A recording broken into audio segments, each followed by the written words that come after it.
Nunca olvidaré aquel 15 de mayo en Valencia. El sol brillaba con esa intensidad típica del Mediterráneo, y el aire estaba perfumado con el aroma de los naranjos en flor. Durante 18 meses, había planificado cada detalle de lo que se suponía sería el día más feliz de mi vida. La iglesia de San Nicolás, con sus frescos barrocos y su arquitectura imponente, esperaba convertirse en el escenario de mi cuento de hadas. Me llamo Carmen Vega, y esta es la historia de cómo mi vida dio un giro inesperado en cuestión de horas. Recuerdo estar en la suite nupcial del Hotel Las Arenas, rodeada de mis amigas de toda la vida, María José, Lucía y Ana, quienes habían volado desde Barcelona y Madrid para estar conmigo. Mi madre, Isabel, ajustaba los últimos detalles de mi vestido, diseñado por Rosa Clara, mientras mi hermana pequeña, Sofía, me ayudaba con el velo. «Estás preciosa, hija», susurró mi madre con lágrimas en los ojos, abrazándome con cuidado para no arrugar el vestido. El ambiente era de pura felicidad, las risas y las conversaciones ligeras llenaban la habitación mientras las estilistas daban los últimos toques a mi peinado y maquillaje. Mi relación con Alberto había sido como un sueño desde que nos conocimos hace 3 años en aquella cafetería de la Plaza de la Reina. Él, arquitecto de profesión, me conquistó con su sonrisa sincera y su manera pausada de hablar sobre sus proyectos. Yo, profesora de instituto, quedé cautivada por su pasión por la arquitectura histórica de Valencia. Nuestro noviazgo había sido todo lo que una pareja podría desear: viajes improvisados a pueblos costeros, cenas familiares los domingos, y planes emocionantes para el futuro. El reloj marcaba las 11:30 de la mañana cuando recibí el primer indicio de que algo no iba bien. Alberto no respondía a los mensajes de su hermano Miguel, quien estaba encargado de ayudarlo a prepararse. «Seguramente está nervioso», dijo Miguel por teléfono, pero algo en su voz me inquietó. Las manecillas del reloj seguían avanzando inexorablemente. A las 12:15, cuando debería estar dirigiéndome a la iglesia, el pánico comenzó a instalarse en mi estómago. Los invitados ya estaban llegando, podía ver desde mi ventana cómo los coches se detenían frente a la iglesia y las personas, vestidas con sus mejores galas, comenzaban a llenar las escaleras de entrada. Mi padre, Antonio, un hombre normalmente sereno, comenzó a mostrar signos de preocupación. Sus llamadas a Alberto iban directamente al buzón de voz. La madre de Alberto, Mercedes, tampoco respondía a las llamadas, y su ausencia en la iglesia era cada vez más notable. A las 12:45, cuando la ceremonia debería haber comenzado hace 15 minutos, el organizador de la boda, Javier, entró en la habitación con una expresión que nunca olvidaré. En sus manos sostenía un sobre blanco. «Carmen», comenzó a decir, pero su voz se quebró. Mi corazón se detuvo por un instante mientras tomaba el sobre con manos temblorosas. La carta estaba escrita a mano, con la letra inconfundible de Alberto: «Carmen, no puedo hacerlo. He estado luchando con esta decisión durante semanas, pero no soy el hombre adecuado para ti. Mereces a alguien mejor, alguien que esté seguro. Perdóname por no tener el valor de decírtelo antes. No me busques». Alberto, las palabras bailaban frente a mis ojos mientras intentaba procesar su significado. El silencio en la habitación era ensordecedor. Mi madre fue la primera en reaccionar, abrazándome con fuerza mientras yo permanecía inmóvil, sosteniendo aquella carta que acababa de destruir todos mis sueños. Los siguientes momentos fueron un torbellino de emociones y acciones. Javier, manteniendo una calma profesional admirable, comenzó a organizar cómo comunicar la noticia a los más de 200 invitados que esperaban en la iglesia. Mi padre, conteniendo apenas su rabia, tomó el control de la situación con una dignidad que ahora admiro profundamente. «Mi niña», dijo con voz firme pero cariñosa, «no mereces esto. Eres demasiado valiosa para alguien que no supo valorarte». Sus palabras, aunque reconfortantes, apenas penetraban la niebla de confusión y dolor que me envolvía. Las noticias se esparcieron rápidamente por la iglesia. Podía imaginar los murmullos, las expresiones de sorpresa y lástima, los teléfonos móviles vibrando con mensajes y llamadas compartiendo la noticia. Algunos invitados, especialmente los que habían viajado desde lejos, como mis primos de Sevilla y mis antiguos compañeros de Universidad de Santiago de Compostela, se quedaron en shock. María José, mi mejor amiga desde el instituto, tomó mi mano y me ayudó a sentarme. «Respira, Carmencita», susurró, usando el apodo de nuestra adolescencia. «Estamos aquí contigo». Lucía ya estaba llamando al hotel para cancelar la recepción, mientras Ana se ocupaba de contactar con los proveedores. Lo más doloroso fue ver a mi hermana Sofía, de apenas 22 años, llorando mientras intentaba ser fuerte por mí. Ella y Alberto se habían llevado especialmente bien, compartían el mismo sentido del humor y pasión por la fotografía. Verla tan afectada solo amplificaba mi propio dolor. Las horas siguientes fueron una procesión de rostros compasivos y abrazos incómodos. Familiares y amigos desfilaban por la suite del hotel, donde me había refugiado, intentando encontrar las palabras adecuadas para una situación que no las tenía. Mi tía Carmen, por quien me había nombrado, se mantuvo a mi lado toda la tarde, silenciosa pero presente, ofreciendo ese tipo de consuelo que solo puede dar alguien que te ha visto crecer. ¿Qué voy a hacer ahora?, me encontré preguntando a nadie en particular, mientras miraba el vestido que ahora yacía sobre la cama como un recordatorio cruel de los sueños rotos. El vestido que había elegido con tanta ilusión, después de visitar 5 tiendas diferentes con mi madre y mis amigas, ahora parecía burlarse de mí. La noche cayó sobre Valencia, y con ella llegó una calma extraña. Los invitados se habían marchado, las llamadas habían cesado temporalmente, y me encontré sola en mi habitación de hotel, todavía intentando procesar los acontecimientos del día. A través de la ventana, podía ver las luces de la ciudad brillando como siempre, ajenas al drama que acababa de desarrollarse. Mi teléfono vibraba ocasionalmente con mensajes de apoyo, pero había uno que esperaba y temía al mismo tiempo, cualquier explicación de Alberto. Sin embargo, su silencio era ensordecedor. Su familia tampoco se había puesto en contacto, lo cual, en retrospectiva, debería haberme preparado para lo que estaba por venir. Esa noche, acostada en la cama del hotel, rodeada de los vestigios de lo que debería haber sido mi boda, me sentía como una actriz en la obra equivocada. Las lágrimas finalmente llegaron, no como el llanto desgarrador que todos esperaban, sino como un goteo constante y silencioso que parecía no tener fin.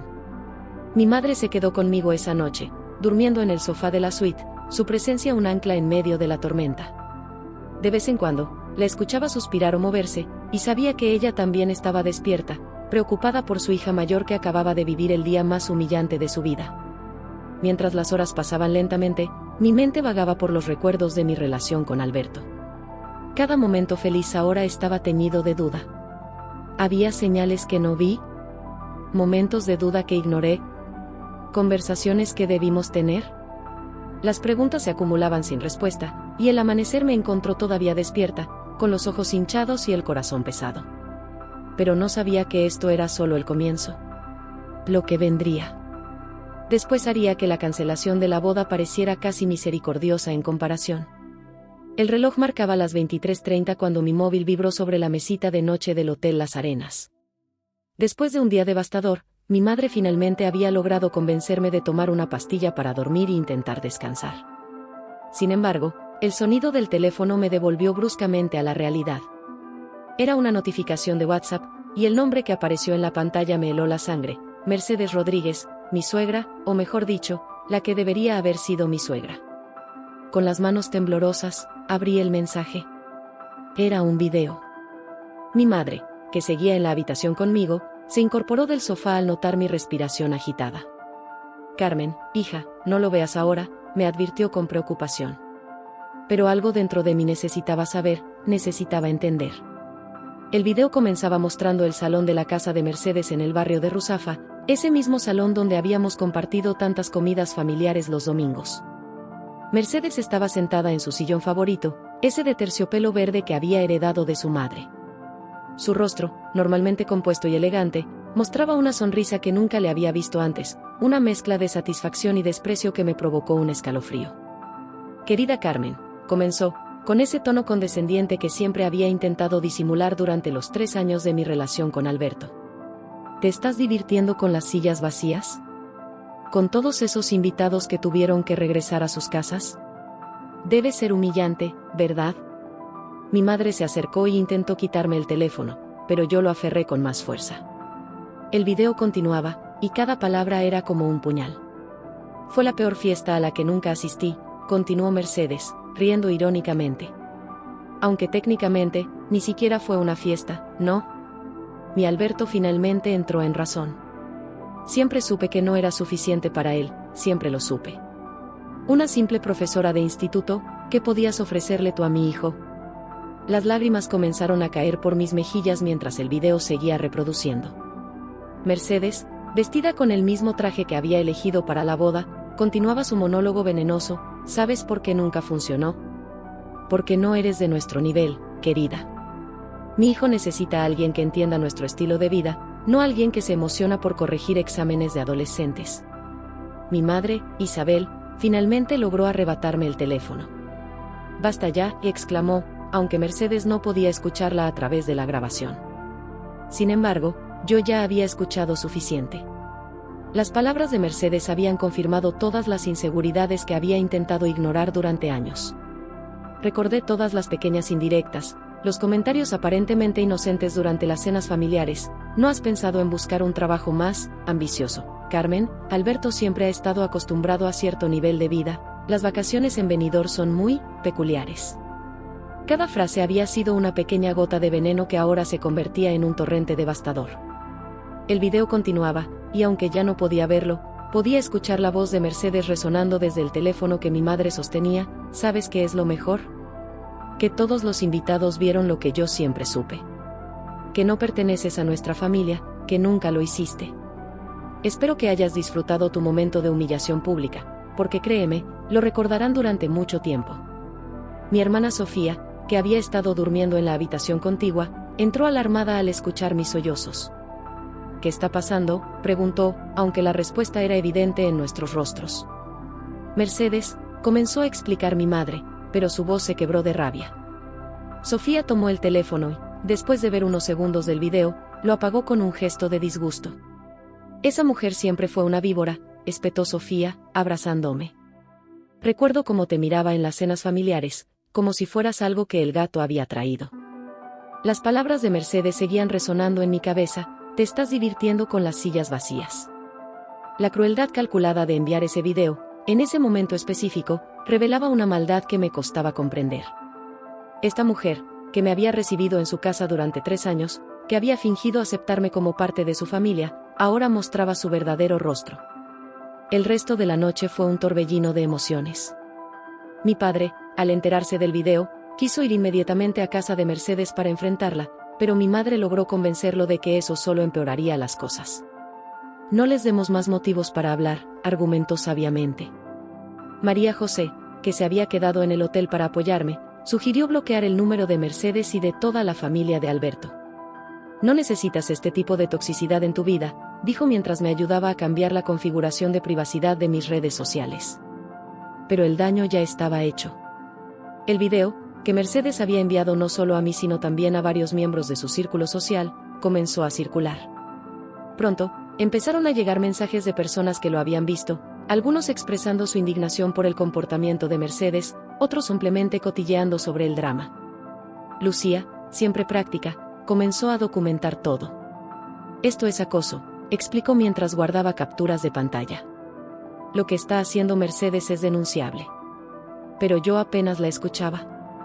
Mi mente estaba atrapada en un bucle, reproduciendo una y otra vez las palabras crueles de aquella mujer que alguna vez había esperado que fuera mi familia. La madrugada avanzaba, y con ella, llegaban más mensajes. Algunos amigos de Alberto, que parecían tan sorprendidos como yo por los acontecimientos del día, comenzaron a enviar mensajes de apoyo. Miguel, el hermano de Alberto, incluso llamó para disculparse por el comportamiento de su madre, aunque no pudo o no quiso explicar las razones detrás de la decisión de su hermano. «Lo siento mucho, Carmen», dijo Miguel con voz quebrada. «Yo, no sé qué decir. Mi madre, ella no está bien, no ha estado bien desde hace tiempo. Pero esto es demasiado». El amanecer me encontró sentada en el balcón de la suite, mirando el Mediterráneo. El mar, ajeno a todo el drama humano, seguía su ritmo eterno. Las primeras luces del día iluminaban las aguas, creando destellos que en otro momento me habrían parecido hermosos. Ahora, sin embargo, todo parecía teñido por una sombra de tristeza y humillación. Ana, que había regresado temprano al hotel, me trajo un café y se sentó en silencio a mi lado. No hacían falta palabras, su presencia era suficiente. Después de un largo rato, finalmente habló. «¿Sabes qué es lo más patético de todo esto? Que Mercedes siempre estuvo celosa de ti». La miré sorprendida, y Ana continuó: «Sí, celosa. Celosa de tu juventud, de tu independencia, de cómo Alberto te miraba. Ella siempre ha sido una mujer que necesita controlar todo y a todos. Y tú eras la única que no podía controlar». Sus palabras me hicieron reflexionar. Recordé todas las veces que Mercedes había intentado interferir en nuestros planes, como siempre tenía una opinión sobre cada decisión que tomábamos Alberto y yo.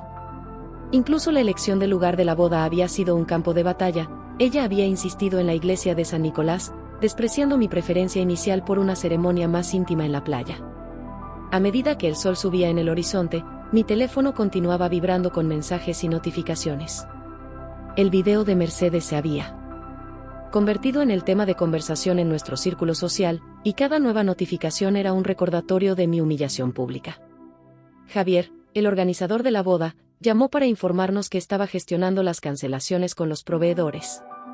Su voz profesional vaciló cuando mencionó que había recibido un mensaje desagradable de Mercedes, quejándose sobre los servicios que ni siquiera se habían prestado. No te preocupes por eso, me aseguró. He trabajado con muchas familias a lo largo de los años, y créeme, Mercedes no es la primera suegra difícil que he encontrado. Aunque debo admitir que es una de las más creativas.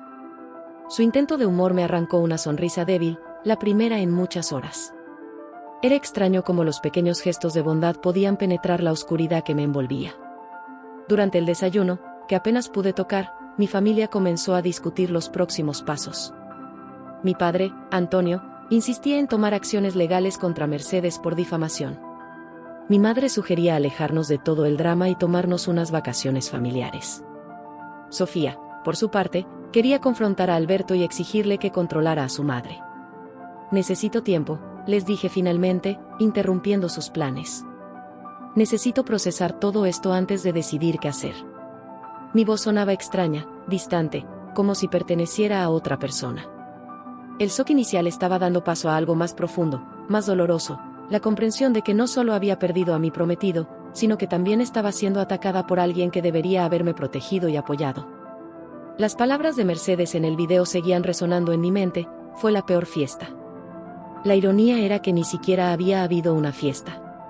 Solo sillas vacías, sueños rotos y un vestido de novia que nunca cumpliría su propósito. Mientras observaba a mi familia y amigos moverse por la habitación del hotel, haciendo planes y tratando de protegerme, me di cuenta de que este no era el final de la historia.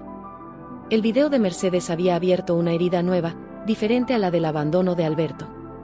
Esta era una herida que tocaba mi dignidad, mi valor como persona. Y aunque en ese momento me sentía completamente destruida, una pequeña parte de mí, una parte que ni siquiera sabía que existía, comenzaba a despertar. Era una chispa de algo que no podía nombrar todavía, pero que más tarde reconocería como el principio de mi propia fuerza. Los días siguientes a la boda cancelada y el infame video de Mercedes se convirtieron en un torbellino de llamadas, mensajes y visitas inesperadas.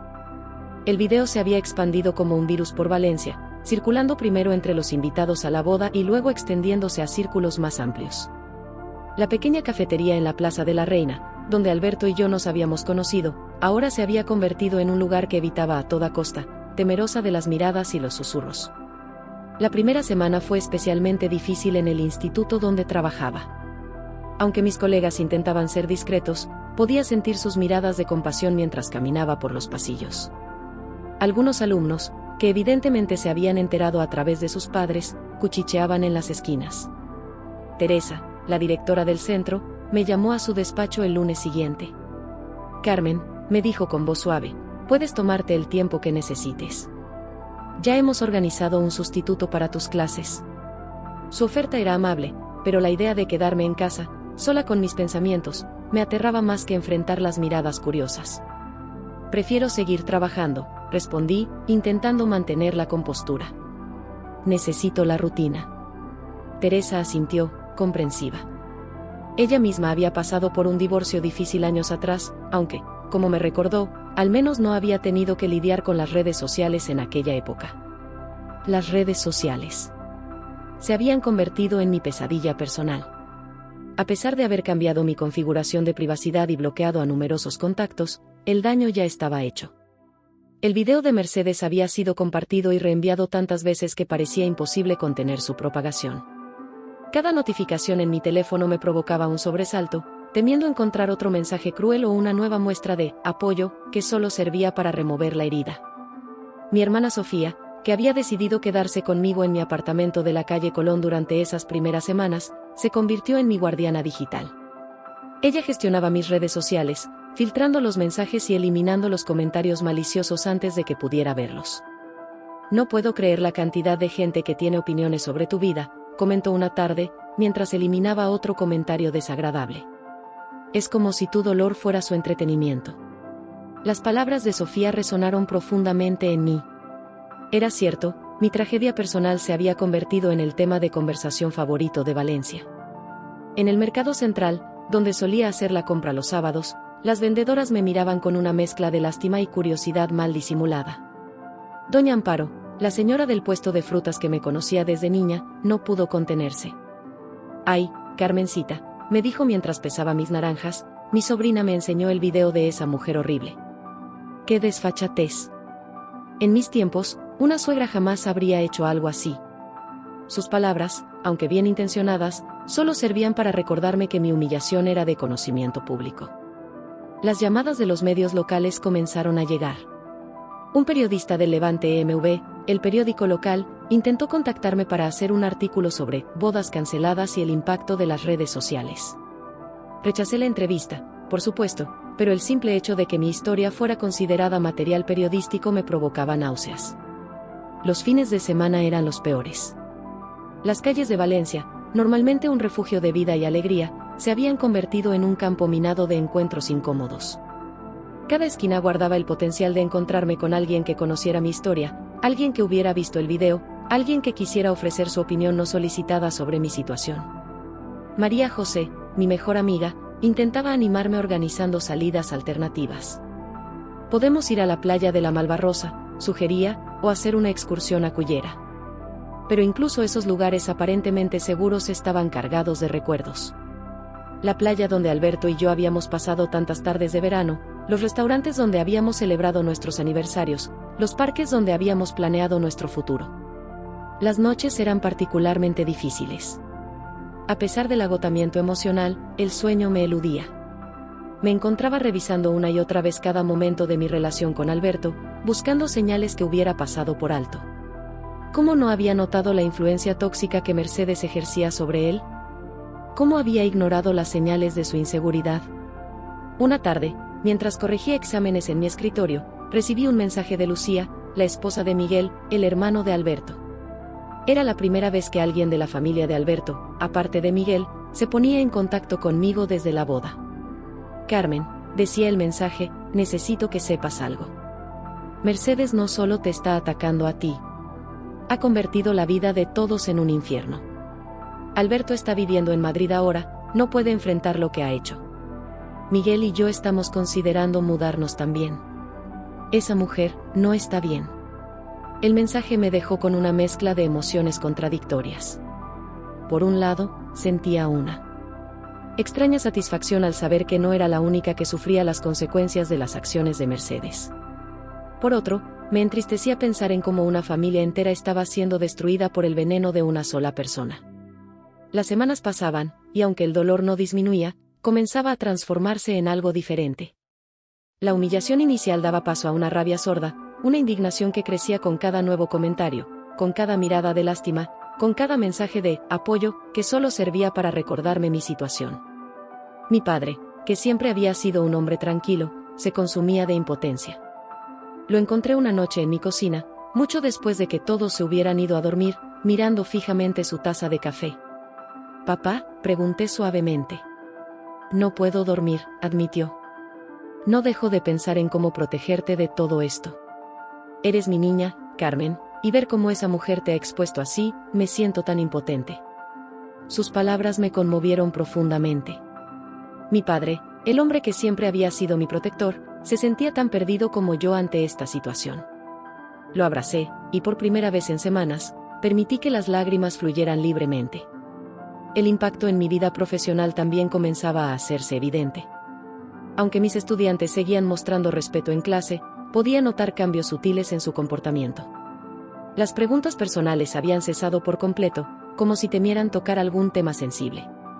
Los padres en las reuniones escolares me miraban de manera diferente, algunos incluso habían solicitado cambiar a sus hijos a otras clases.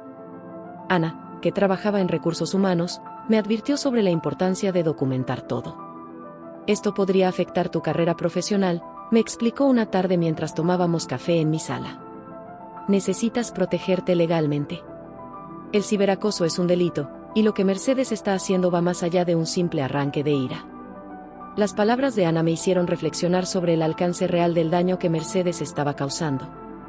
No solo había destruido mi boda y humillado públicamente, sino que también estaba amenazando mi estabilidad laboral y mi reputación profesional.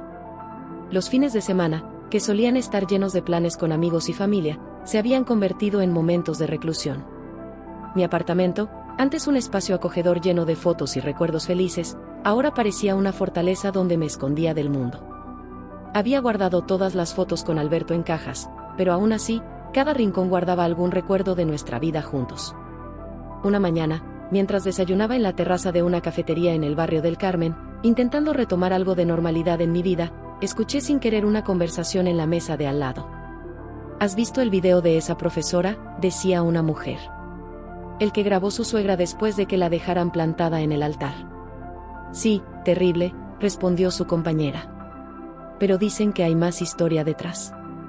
Mi prima conoce a la familia del novio y... No pude escuchar más. Pagué rápidamente y salí del lugar, sintiendo como el pánico se apoderaba de mí. ¿Qué más historias estaban circulando? ¿Qué nuevas mentiras estaba esparciendo Mercedes? La situación alcanzó un nuevo nivel cuando descubrí que alguien había creado un perfil falso en Instagram usando mi nombre y foto, compartiendo versiones distorsionadas de mi historia. Sofía, que seguía monitoreando mis redes sociales, fue quien lo descubrió. Esto es demasiado, exclamó indignada. Tenemos que hacer algo. No puedes seguir permitiendo que te destruyan así. Tenía razón, por supuesto. Pero, ¿qué podía hacer? Cada acción que tomara podría ser utilizada en mi contra, transformada en más material para el circo mediático en que se había convertido mi vida. Las noches se hacían cada vez más largas. El insomnio se había convertido en mi compañero constante, y las pastillas para dormir que me había recetado el médico apenas hacían efecto. En la oscuridad de mi habitación, las palabras de Mercedes en aquel video se repetían una y otra vez en mi mente: te estás divirtiendo con las sillas vacías. El apoyo de mi familia y amigos era inquebrantable, pero incluso ellos comenzaban a mostrar signos de agotamiento. Mi madre había desarrollado una ansiedad constante, revisando constantemente su teléfono en busca de nuevas amenazas. Sofía había pospuesto sus planes de estudiar un máster en Barcelona para quedarse conmigo en Valencia. María José, Lucía y Ana intentaban mantener una fachada de normalidad, pero podía ver la preocupación en sus ojos cada vez que nos reuníamos. Una tarde, mientras caminaba por el jardín del Turia, el parque que serpentea por el antiguo cauce del río, me encontré con Miguel, el hermano de Alberto. Fue un encuentro incómodo, ninguno de los dos sabía cómo actuar. Lo siento mucho, Carmen, dijo finalmente. Alberto, él no está bien. Se ha ido a Madrid, como probablemente ya sabes. No contesta mis llamadas, apenas habla con papá. Y mamá, ella está fuera de control. Papá está considerando internarla. Sus palabras me dejaron pensativa. La destrucción que Mercedes había causado no se limitaba a mi vida, había creado ondas expansivas que afectaban a toda su familia. A medida que pasaban los días, comenzaba a darme cuenta de que esta situación estaba definiendo quién era yo realmente.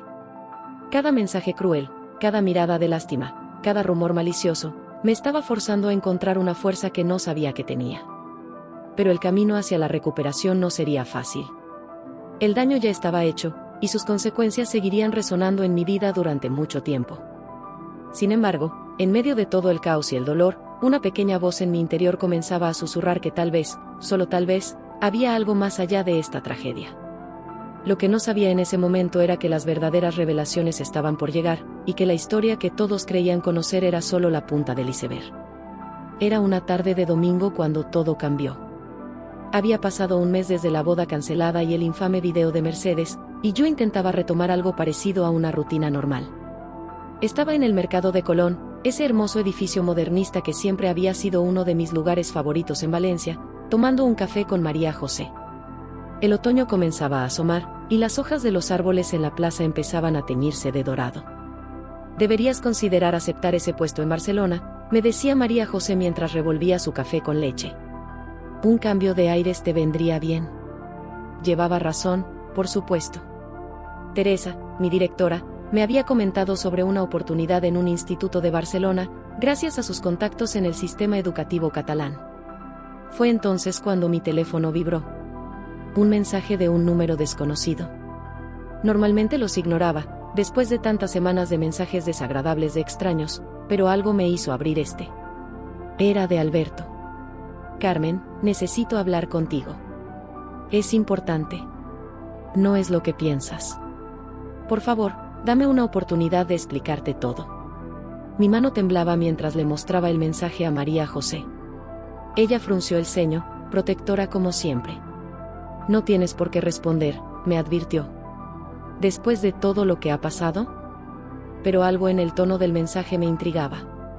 Era diferente a los pocos mensajes que había recibido de él durante las últimas semanas, todos llenos de vagas disculpas y autocompasión.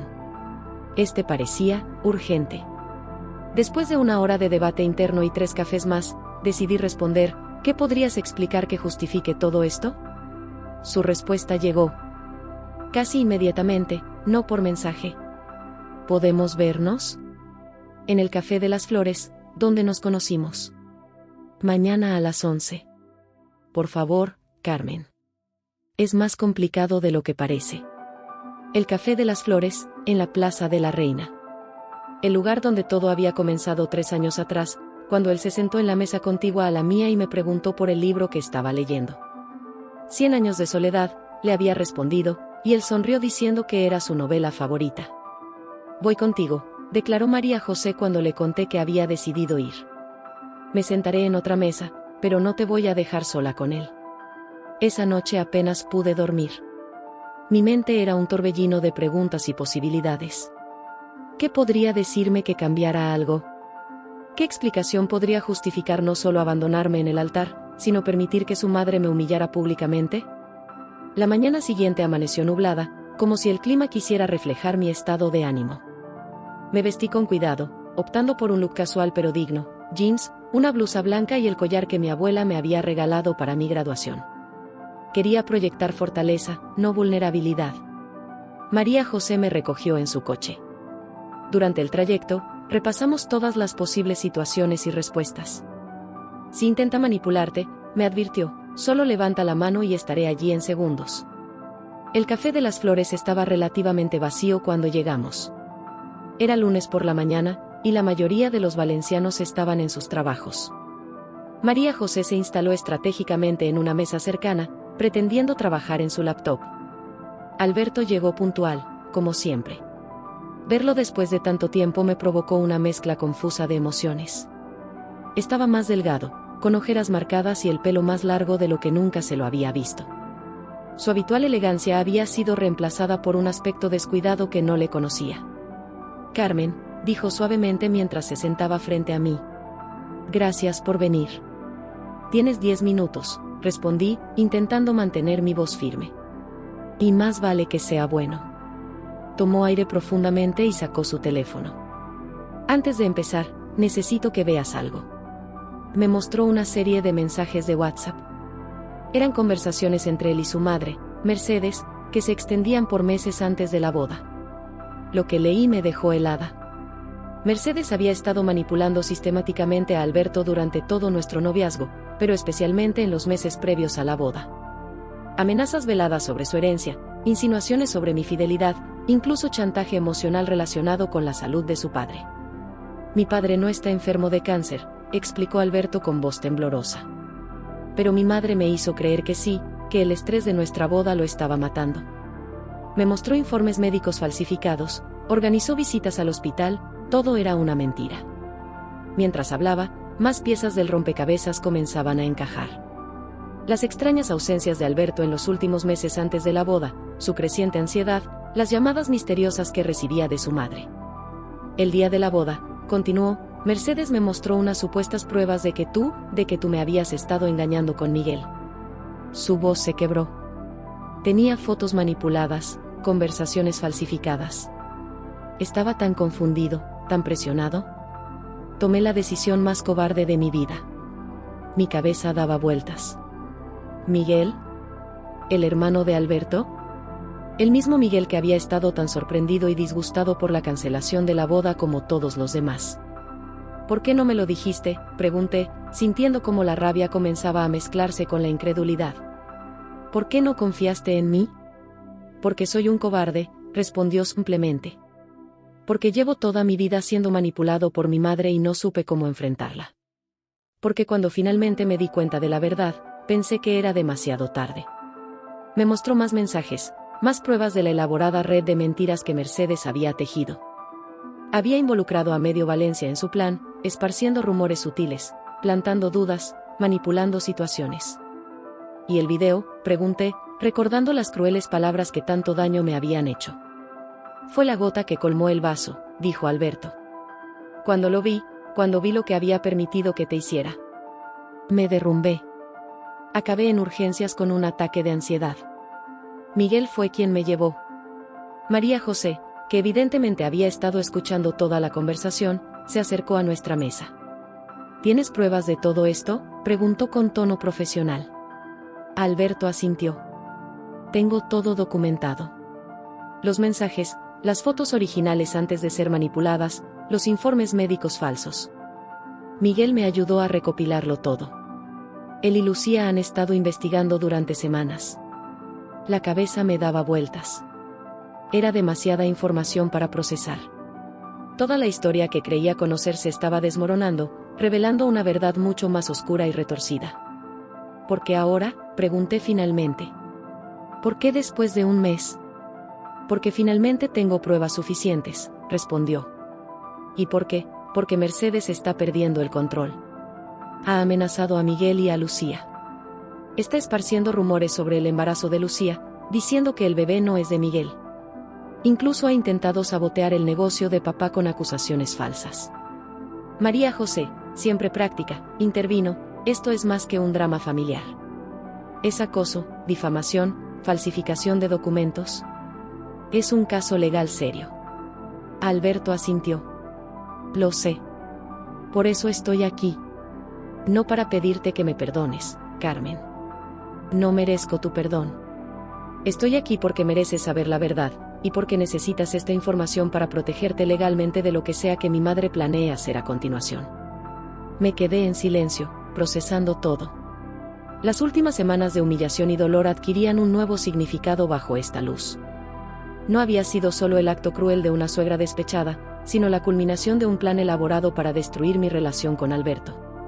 ¿Tu padre sabe todo esto?, pregunté, recordando al amable hombre que siempre me había tratado como a una hija. Se enteró hace una semana, respondió Alberto. Está devastado. Ha iniciado los trámites de divorcio y ha programado una evaluación psiquiátrica para mi madre. Pero ella se niega a reconocer que necesita ayuda. Las horas siguientes fueron una montaña rusa emocional. Miguel y Lucía se unieron a nosotros en el café, trayendo más documentación y explicando su parte en la investigación. Lucía, con su experiencia en recursos humanos, había sido instrumental en descubrir cómo Mercedes había falsificado los documentos médicos. Usó sus contactos en la clínica donde trabaja su hermana, explicó Lucía. Pero cometió errores. Los sellos no coinciden con las fechas, y algunos de los médicos que supuestamente firmaron los informes ni siquiera trabajaban allí en ese momento. Miguel, visiblemente afectado, añadió: cuando descubrí las fotos manipuladas donde supuestamente Carmen y yo, fue cuando todo empezó a tener sentido. Mamá siempre ha sido controladora, pero esto es otro nivel. María José, que había estado tomando notas detalladas, sugirió contactar inmediatamente con un abogado. Esto va más allá de un drama familiar, insistió. Necesitamos protección legal. Mientras los demás discutían estrategias legales, yo me encontré mirando por la ventana del café, hacia la Plaza de la Reina. El lugar donde había comenzado nuestra historia ahora era testigo de su deconstrucción. Pero esta vez, la verdad, aunque dolorosa, traía consigo una extraña sensación. De liberación. ¿Qué quieres hacer?, me preguntó finalmente Alberto, su voz cargada de culpa y arrepentimiento. La pregunta me tomó por sorpresa. ¿Qué quería hacer? Durante el último mes, mi vida había sido un torbellino de humillación y dolor. Había perdido mi confianza, mi alegría, incluso parte de mi identidad. Y ahora, descubrir que todo había sido el resultado de una elaborada manipulación. Necesito tiempo, respondí finalmente. Tiempo para procesar todo esto. Y necesito que entiendas algo, Alberto, esto no arregla lo que hiciste. Entiendo que estabas siendo manipulado, pero elegiste no confiar en mí.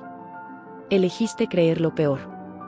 Él asintió, aceptando mis palabras con una resignación que mostraba que había esperado esta respuesta. Lo sé. Y viviré con esa culpa el resto de mi vida. Cuando finalmente salimos del café, ya era tarde.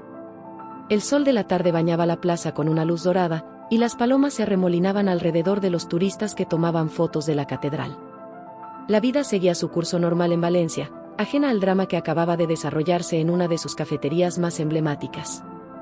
María José me acompañó a casa, manteniendo un silencio comprensivo durante todo el trayecto. Solo cuando llegamos a mi portal, se atrevió a preguntar, ¿estás bien? No lo sé, respondí honestamente. Pero por primera vez en semanas, siento que puedo respirar. Esa noche, sentada en mi balcón mirando las luces de la ciudad, comencé a escribir. Necesitaba ordenar mis pensamientos, procesar toda la información que había recibido. La verdad había traído consigo una nueva forma de dolor, pero también una extraña sensación de poder. Ya no era la víctima pasiva de una tragedia inexplicable, ahora tenía las piezas del rompecabezas, y con ellas, la capacidad de decidir cómo proceder.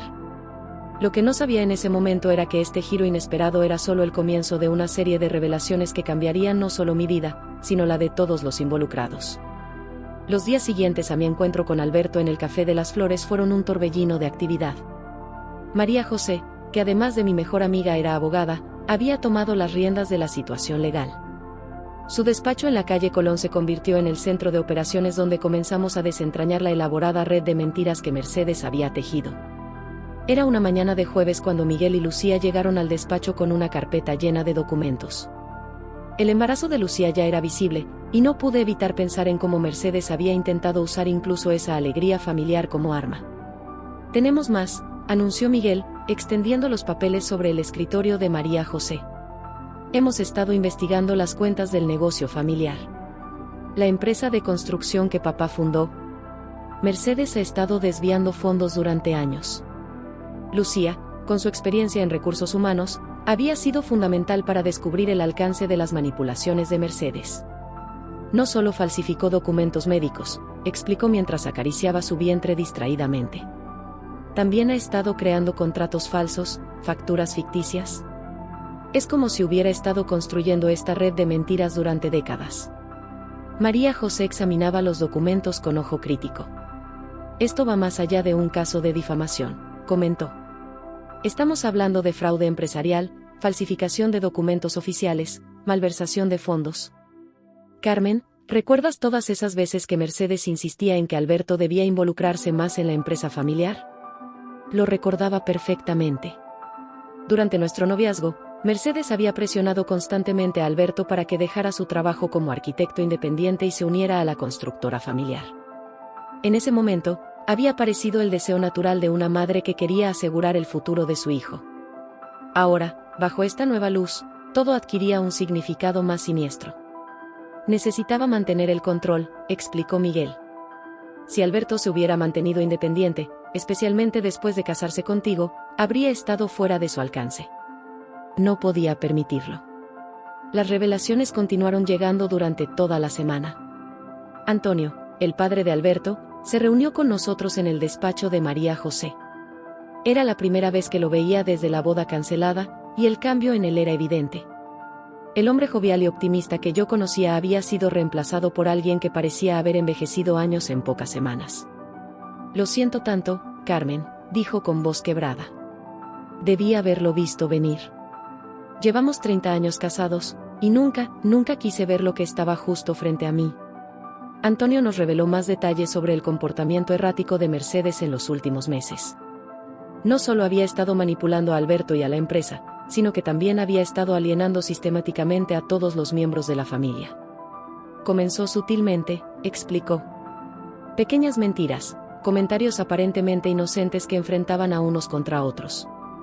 Cuando Miguel y Lucía anunciaron su embarazo, Mercedes comenzó a sembrar dudas sobre la paternidad.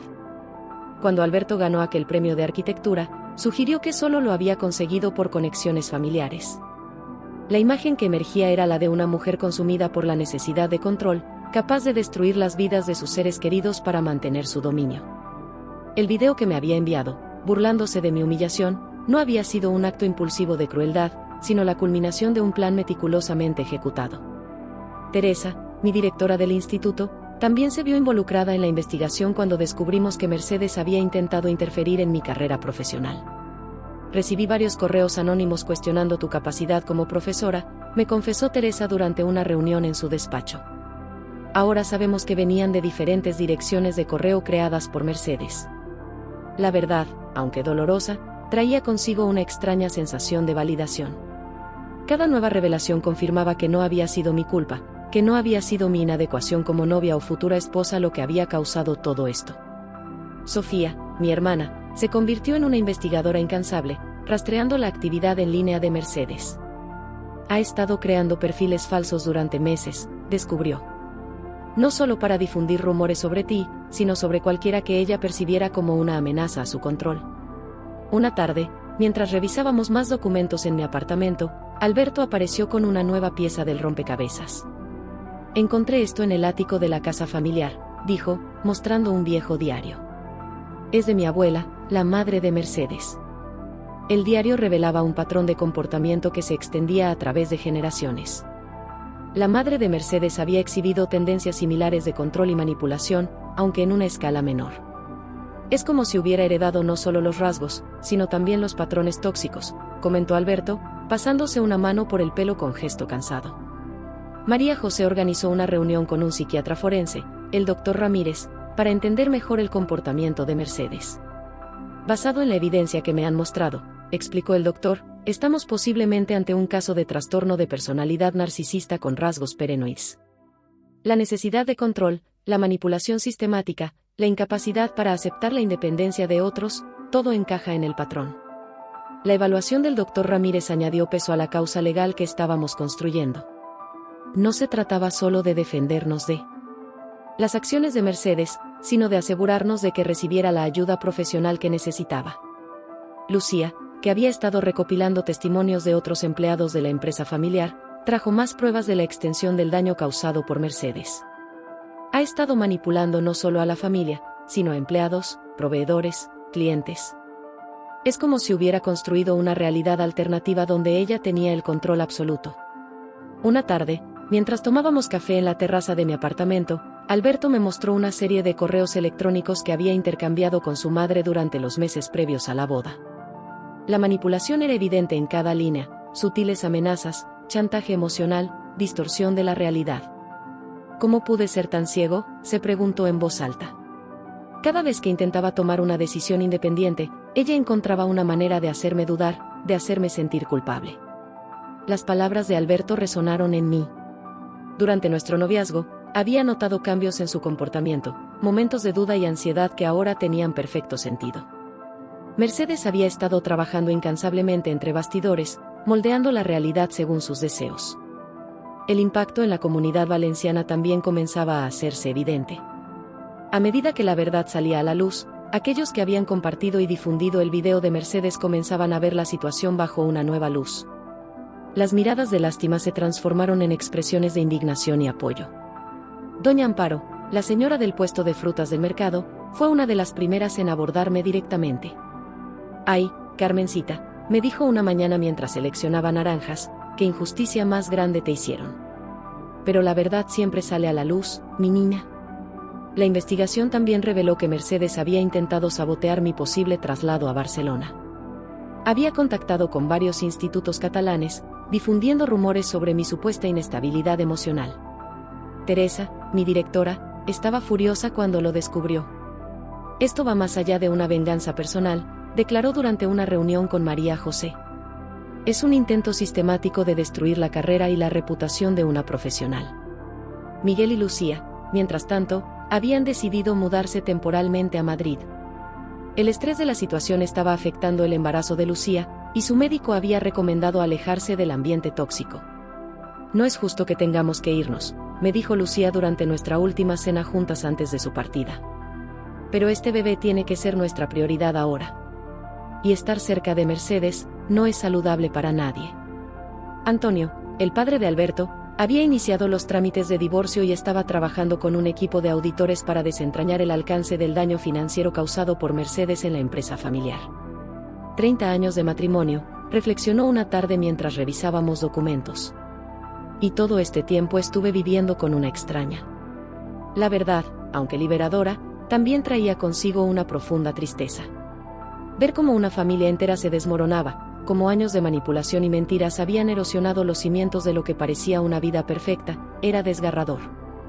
Sofía, que había estado documentando todo meticulosamente, creó una línea de tiempo que mostraba la progresión de las manipulaciones de Mercedes.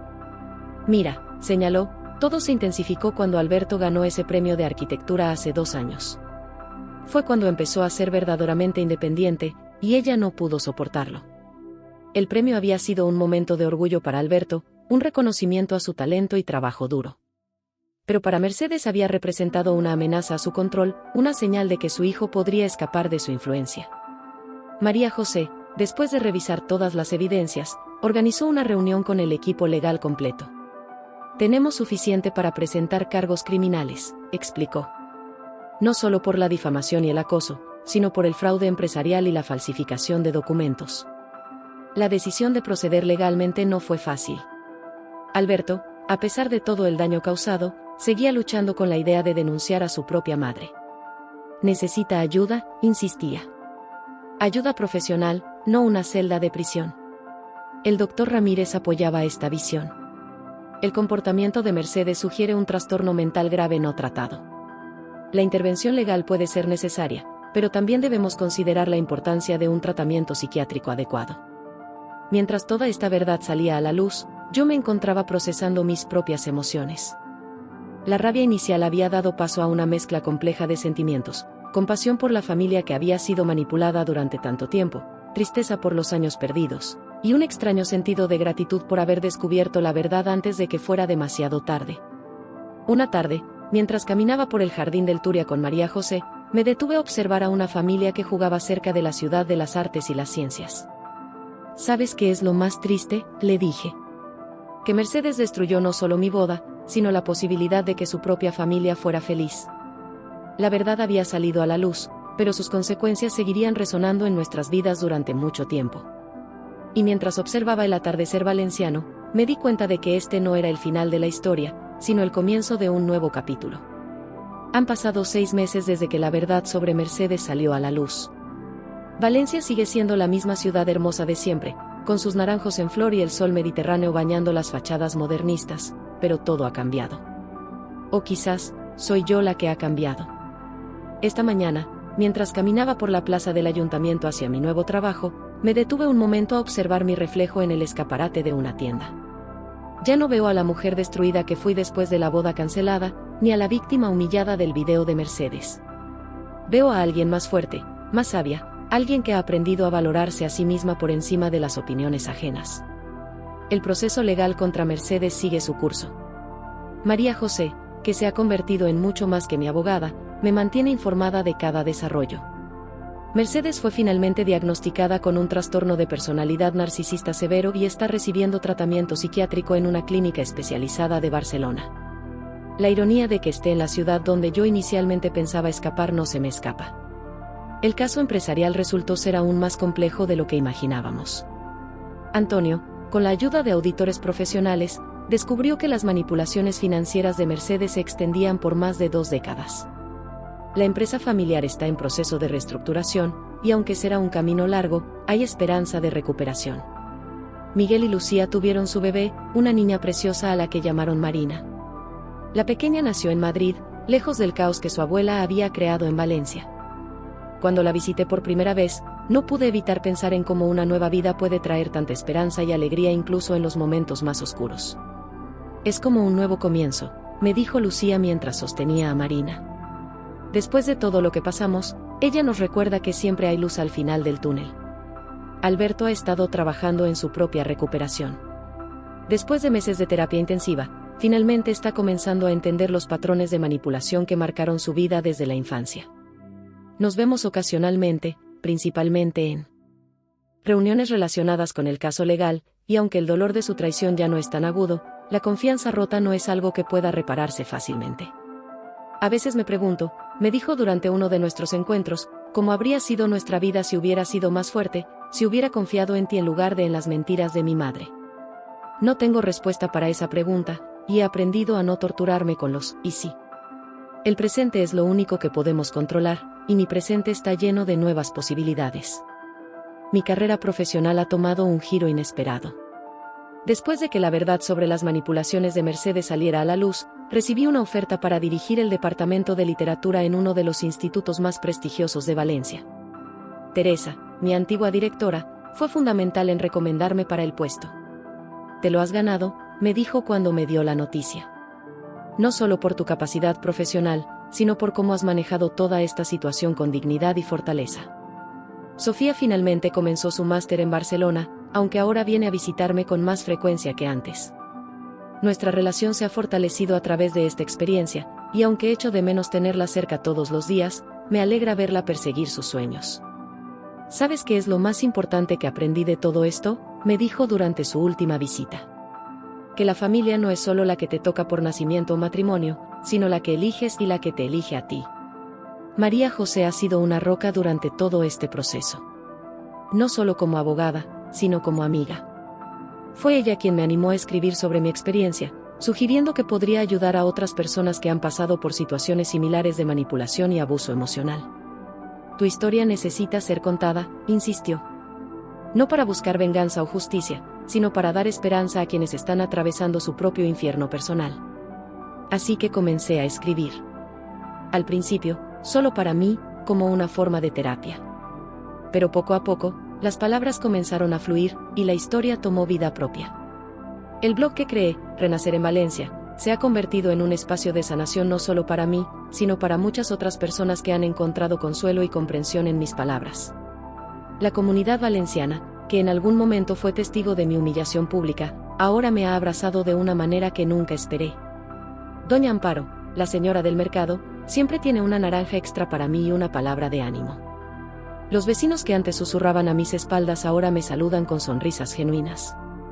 «Eres un ejemplo de resistencia», me dijo una tarde una de mis estudiantes, una chica que había estado luchando con sus propios problemas familiares.